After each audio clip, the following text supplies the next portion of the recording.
Ok. Ça, c'est important, ça. Tu viens de donner un conseil qui vaut de l'or.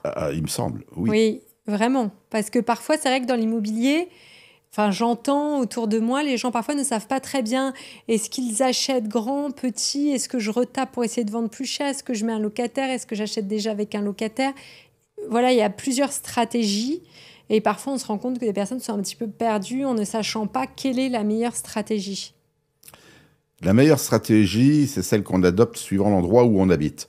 Par exemple, si vous habitez Toulouse, il y a beaucoup d'étudiants. Mhm, Donc la stratégie, c'est d'acheter les chambres d'étudiants. mhm. Si vous habitez une ville comme Bordeaux, il y a beaucoup de gens qui ont besoin de 2 pièces et 3 pièces. On achète des 2 et 3 pièces. Mais attention, à condition que le loyer soit toujours supérieur au remboursement bancaire. Et ça, il faut bien le calculer. C'est-à-dire qu'il faut avoir dans la tête l'état de conversion des intérêts d'emprunt. Oui, c'est ça, parce qu'il y a l'emprunt, puis il y a aussi toutes les autres charges qui vont s'ajouter. C'est le drame. C'est là où il faut être très réfléchi. Mhm, Parce que vous venez de toucher la question la plus sensible d'un investissement immobilier.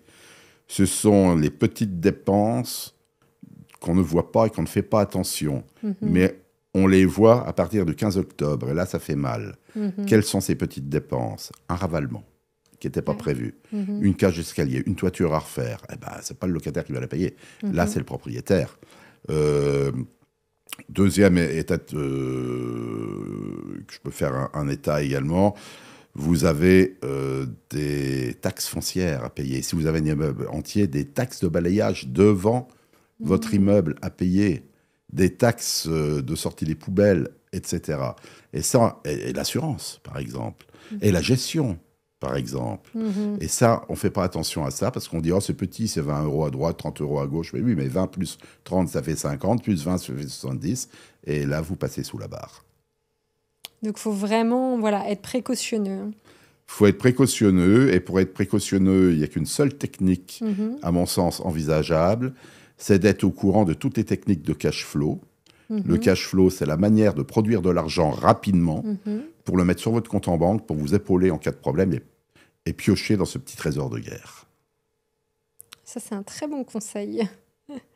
Et justement, dans l'état actuel de la France politique, économique, euh, dans quel état d'esprit doit-il être un entrepreneur dans l'immobilier? Alors c'est facile, c'est toujours avancer.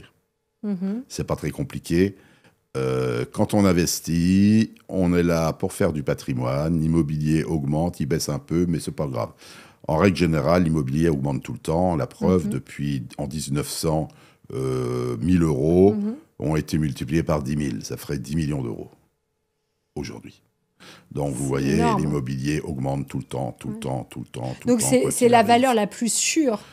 C'est la valeur sûre parce que les gens ont besoin de se loger, ont Mhm. besoin de dormir.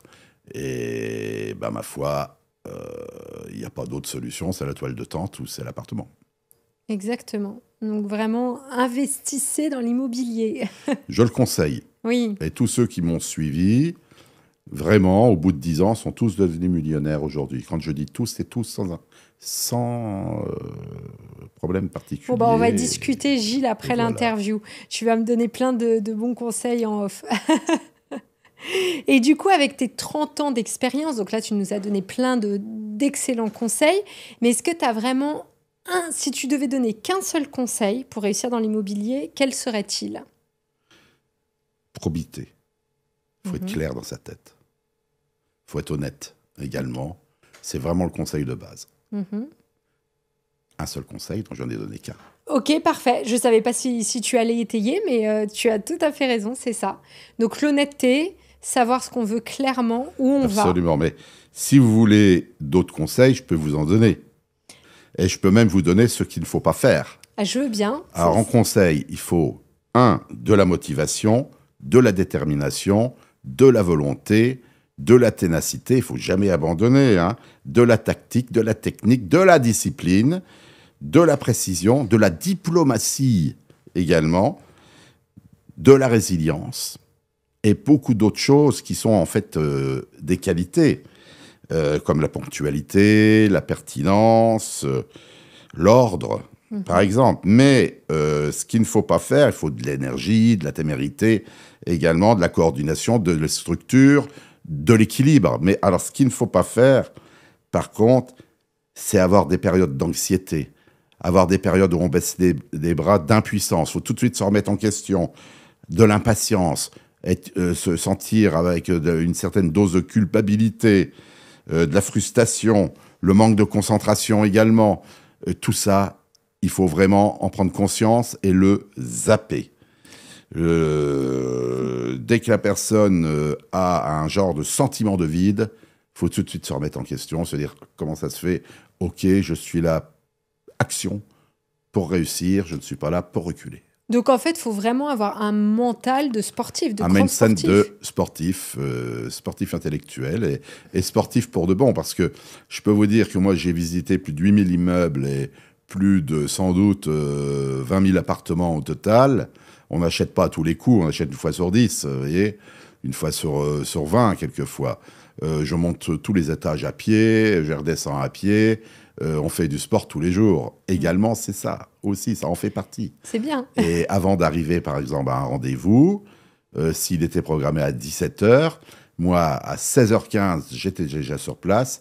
J'étais déjà rentré dans l'immeuble, voir le paillasson, l'état des boîtes aux lettres, le nom du syndic, qu'est-ce qui était vide, qu'est-ce qui n'était pas vide. J'avais fait la tournée de tout le quartier, voir tous les magasins. J'étais même rentré dans les magasins pour poser des questions.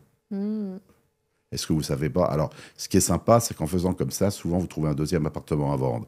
Systématiquement, par exemple, méthode de prospection, quand j'achète un appartement, que c'est fait, je vais me présenter au voisin, et je dis, voilà, je viens me présenter, je m'appelle Monsieur Grimm, je suis votre nouveau voisin, et j'emménage en temps de temps, ou je mets un locataire en temps de temps. Voilà, je voulais juste me présenter à vous.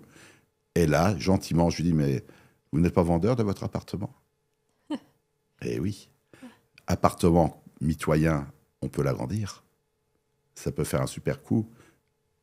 Et ça m'est déjà arrivé d'acheter l'appartement d'à côté. Eh bien, une pierre deux coups. C'est exactement ça.